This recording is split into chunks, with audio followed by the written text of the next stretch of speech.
അപ്പം നമ്മുടെ ഇന്നത്തെ ഡേ 20 ആയിരുന്നു. ഇന്ന് നമുക്ക് എക്സാം ഇല്ലേ, എക്സാമിന് എന്താ എങ്ങനെയാണോ അങ്ങനെ ഇങ്ങനെ ആ ഓർഡറിൽ ഇങ്ങനെ ചോദ്യം ചോദിക്കുമായിരുന്നു. എക്സാം ഇപ്പോൾ നീ എക്സാമിന് പോയിരിക്കുകയാണ്, അപ്പോൾ മാം എക്സാമിനറാണ്, അപ്പോൾ നമ്മളോട് ചോദ്യം ചോദിക്കാം. അപ്പോൾ ആദ്യം തന്നെ നമ്മുടെ സെൽഫ് ഇൻട്രൊഡക്ഷൻ ആയിരുന്നു. ഞാൻ സംസാരിക്കുമ്പോൾ വീഡിയോ ഇടുമ്പോഴും ഞാൻ മോളിൽ നോക്കിയിട്ടല്ലേ സംസാരിക്കുക കുറേ, അതേപോലെ എനിക്ക് ഐ കോണ്ടാക്റ്റ് മെയിൻറ്റെയിൻ ചെയ്ത് സംസാരിക്കാൻ പറ്റിയില്ല. അപ്പോൾ 5 മാർക്കിൽ എനിക്ക് എന്നിട്ട് 2 മാർക്ക് തന്നു. എൻ്റെ കൂടെയുള്ള ചേട്ടൻ 2 മാർക്കാണ് കൊടുത്തത്. പിന്നെ എന്തായിരുന്നു, പിന്നെ ഒരു വേർഡ് തരും, ആ വേർഡ് വെച്ചിട്ട് ഒരു ക്വസ്റ്റ്യൻ ഉണ്ടാക്കി ചോദിക്കണം. അപ്പം എനിക്കാണ് ആ വേർഡ് തന്നെങ്കിൽ ഞാൻ ക്വസ്റ്റ്യൻ ഉണ്ടാക്കുമ്പോൾ ആ ചേട്ടൻ റിപ്ലൈ തരണം. അപ്പോൾ അങ്ങനെയായിരുന്നു.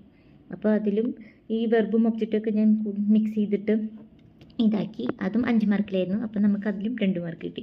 അങ്ങനെ 10ൽ നമുക്ക് 4 മാർക്കാണെന്ന് കിട്ടിയത്. വളരെ രസമുണ്ട്.